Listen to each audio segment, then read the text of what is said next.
വാശിയേറിയ തിരഞ്ഞെടുപ്പിനൊടുവിൽ ശിവാനി സജിത്ത് സ്കൂൾ ലീഡറായി. ഈ വാർത്ത നിങ്ങൾക്കായി അവതരിപ്പിക്കുന്നത് നവജ്യോതി കോളേജ്, കന്നിക്കളം, ചെറുപുഴ. വാശിയേറിയ തിരഞ്ഞെടുപ്പിനൊടുവിൽ ശിവാനി സജിത്ത് സ്കൂൾ ലീഡറായി. ചെറുപുഴ ജാനകി മെമ്മോറിയൽ UP സ്കൂളിൽ സ്കൂൾ ലീഡർ തിരഞ്ഞെടുപ്പ് നടന്നു. 269 വോട്ട് നേടി ശിവാനി സജിത്ത് സ്കൂൾ ലീഡറായും 230 വോട്ട് നേടി KP അർജുൻ ഡെപ്യൂട്ടി ലീഡറായും തിരഞ്ഞെടുക്കപ്പെട്ടു.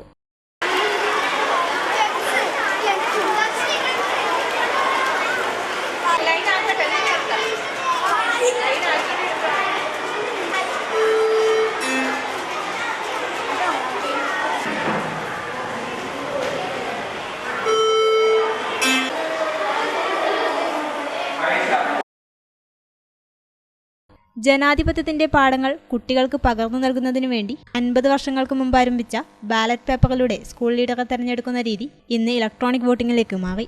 ജൂൺ 18-ന് തെരഞ്ഞെടുപ്പ് വിജ്ഞാപനം പുറപ്പെടുവിച്ചു. നാമനിർദ്ദേശ പത്രിക സമർപ്പണവും സൂക്ഷ്മ പരിശോധനയും പത്രിക പിൻവലിക്കലും കഴിഞ്ഞ് സ്ഥാനാർത്ഥികൾക്ക് ചിഹ്നം അനുവദിച്ചു. 11 സ്ഥാനാർത്ഥികൾ പത്രിക സമർപ്പിച്ചുവെങ്കിലും അവസാനം 4 സ്ഥാനാർത്ഥികളാണ് മത്സര രംഗത്തുണ്ടായിരുന്നത്.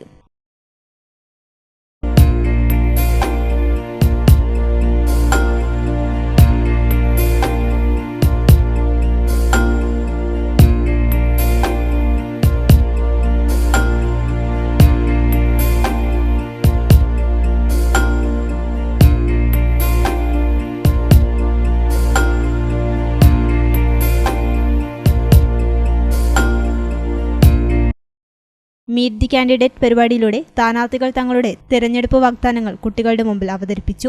ക്ലാസുകൾ കയറിയുള്ള വോട്ട് പിടുത്തവും ഓരോ കുട്ടികളെ കണ്ടും തങ്ങളുടെ ചിഹ്നം പ്രദർശിപ്പിച്ചും സ്ഥാനാർത്ഥികൾ വോട്ട് ഉറപ്പാക്കി.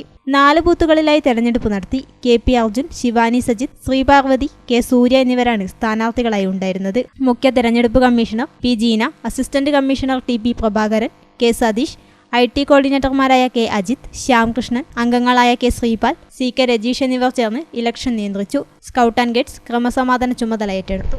2025-26 വർഷത്തെ JMP സ്കൂളിലെ സ്കൂൾ ലീഡർ, ഡെപ്യൂട്ടി ലീഡർ തെരഞ്ഞെടുപ്പ് നടത്തിയാണിത്.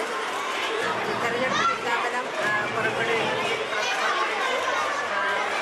20-ാം തീയതി പത്രിക സമർപ്പണം ചെയ്തു. 21-ാം തീയതി നടത്തുകയും അതിൽ നിന്ന് 11 മത്സരാർത്ഥികളെ നാമനിർദ്ദേശ പത്രിക സമർപ്പിച്ചതിൽ നിന്ന് 4 പേരെയാണ് തിരഞ്ഞെടുത്തത്. സംവിധാനത്തിലാണ് വോട്ടെടുപ്പ് നടക്കുന്നത്. ബാലപാഠങ്ങൾ കുട്ടികൾ വിദ്യാലയത്തിൽ തന്നെ പഠിക്കണമെന്നുള്ള ചിന്തയോടുകൂടി ഇവിടെ പൊതു തെരഞ്ഞെടുപ്പിൻ്റെ അതേ പ്രക്രിയകൾ ഉൾക്കൊണ്ടുകൊണ്ട്, അതായത് നമ്മുടെ ഇലക്ട്രോണിക് വോട്ടിംഗ് മെഷീൻ ഉപയോഗിച്ചുകൊണ്ട് കുട്ടികൾ ലൈനിൽ നിന്നുകൊണ്ട് അവരുടെ വോട്ട് അവകാശം വിനിയോഗിക്കുവാൻ അവരെ കുട്ടികൾ തന്നെ അവരുടെ കൈകൾക്ക് വശപ്പെടുത്തിക്കൊണ്ടും കൃത്യമായ അതിൻ്റെ അതേ മാർഗനിർദ്ദേശങ്ങൾ ഉൾക്കൊണ്ടുകൊണ്ട് തന്നെയാണ് നമ്മുടെ വിദ്യാലയത്തിൽ തിരഞ്ഞെടുപ്പ് നടത്തുന്നത്. അപ്പോൾ കുട്ടികൾക്ക് ഇതിലൂടെ യഥാർത്ഥ തെരഞ്ഞെടുപ്പിൻ്റെ പ്രക്രിയകൾ മനസ്സിലാക്കുവാനും ജനാധിപത്യത്തിൻ്റെ രീതികളെക്കുറിച്ച്